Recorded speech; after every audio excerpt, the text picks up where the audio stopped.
सबैजनालाई जय मसी। जय मसी। ल 1 2 3 गो।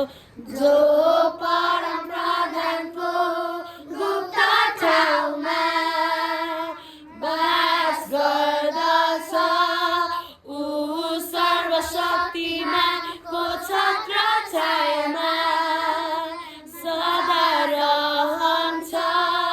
जो परम प्रधानको गुप्त ठाउँमा बास गर्दछ, ऊ सर्वशक्तिमानको छत्र छायामा सदा रहन्छ।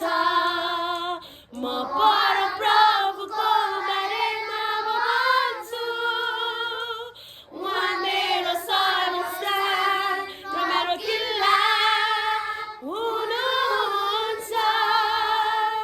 म परमप्रभुको बारेमा भन्छु, उहाँ मेरो संरक्षण र मेरो किल्ला हुनुहुन्छ। मेरो परमेश्वर जसमा म भरोसा गर्छु, मेरो परमेश्वर जसमा म भरोसा गर्छु। धन्यवाद। जय मसी।